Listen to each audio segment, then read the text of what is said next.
కథలు వినండి, వినిపించండి, వింటూనే ఉండండి. అనగా అనగా అనగనగా.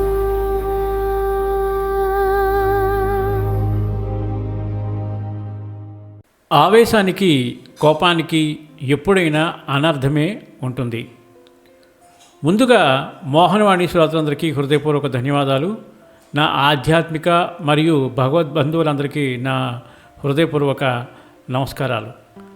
అనగనగా అనే శీర్షికలో మరొక అద్భుతమైన కథతో మీ ముందుకు వచ్చేసాను. ఇంకా ఆలస్యం చేయకుండా ఆ కథ ఏమిటో విందాం.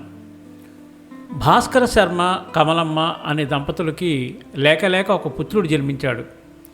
ఒకసారి పక్క ఊరి పని మీద భాస్కర శర్మ అడవి మార్గం గుండా పోతుంటే ఒక ముంగీస ఆయనతోటే వచ్చింది. సరే అని ఆ ముంగీసను సంచిలో వేసుకొని ఇంటికి తెచ్చాడు. కమలమ్మకి ముంగీసను చూపి, ఇది మనతోనే ఉంటుంది, మన చిన్న బిడ్డకి తోడుగా ఉంటుంది అని ఆహారం పెట్టి సాకుతూ ఉన్నారు. ఒకనాడు కమలమ్మ బావి దగ్గరకు నీళ్ల కోసం పోతూ, ఉయ్యాలలో బిడ్డని జాగ్రత్తగా చూసుకో అని ముంగీసకు చెప్పి వెళ్ళింది. ఇంతలో ఒక నల్ల త్రాచు ఉయ్యాల దగ్గరికి రావడం ముంగీస చూసి దానితో పోరాటం చేసి చంపివేసింది. ఇంతలో కమలమ్మ బిందె నీళ్లతో ఇంట్లోకి వచ్చింది. ముంగీస మూతికి అంటిన రక్తం చూసి తన బిడ్డను తినేసింది, ఇంకేముంది అని నీళ్ల బిందెని దాని మీదకి వేసి ఉయ్యాల దగ్గరికి పరిగెత్తింది. ఉయ్యాలలో బాబు క్షేమంగా నిద్రిస్తున్నాడు. ప్రక్కన నల్లత్రాచు పాము చచ్చిపడి ఉంది.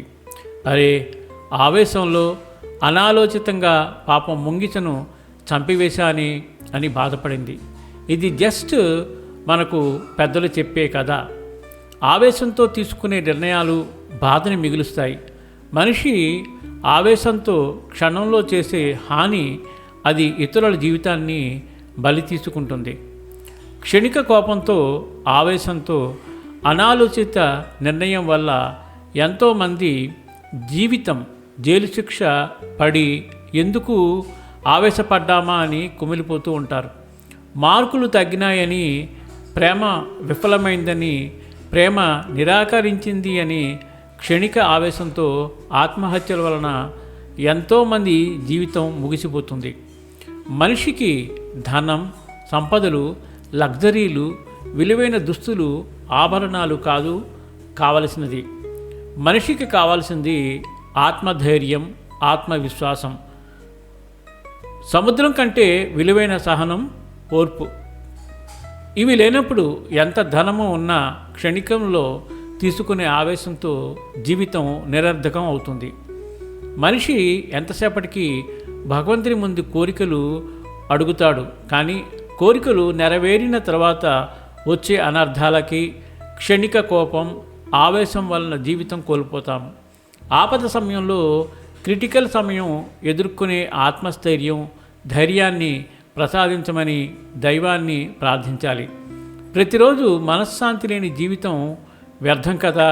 అందుకే శాంతి కావాలని, ప్రశాంతంగా జీవితం సాగాలని ఆ పరమేశ్వరుని వేడుకోవాలి. ఒక మంత్రం ఉంది, ఓం ఐం హ్రీం శ్రీం శాంతిమతినే నమః అనే మంత్రం వేల సార్లు ఆ జగన్మాత మంత్రాన్ని జపించడం వలన మనసు శాంతిని పొందుతుంది. శాంతితో ఉన్న మనసు విజయం సాధిస్తుంది.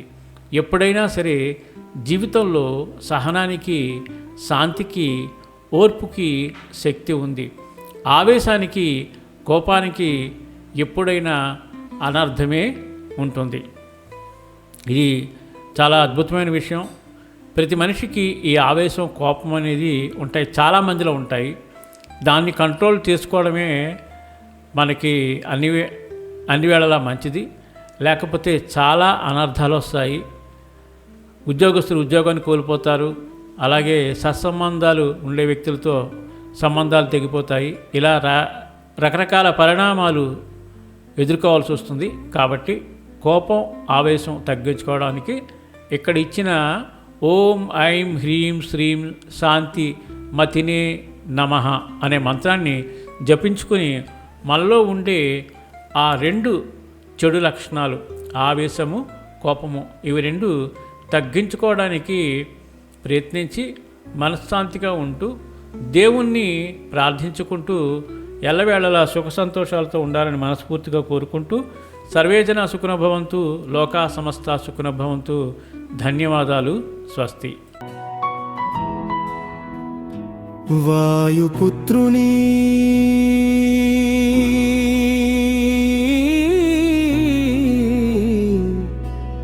రామభక్తుని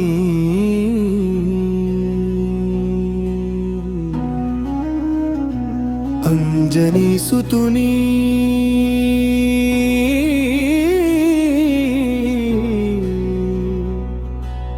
చిరంజీవిని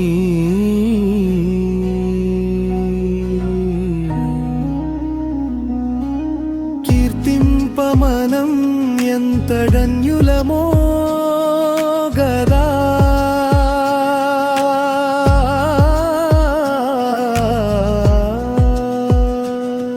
సంపూర్ణ హనుమద్దివ్య చరితామృతం వినండి, వినిపించండి, వింటూనే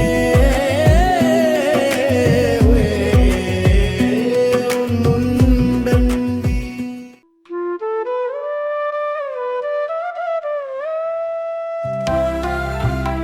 సత్సంగం సత్సంగం భగవంతుని లీలలు, సాధు సత్పురుషుల గాథలు, మహాత్ముల జీవిత గాథలు, భగవంతుని తత్వం తెలుసుకునే ప్రయత్నమే సత్సంగం. ఈ సత్సంగం వినండి, వినిపించండి, వింటూనే ఉండండి. సత్సంగం, ఈ సత్సంగం.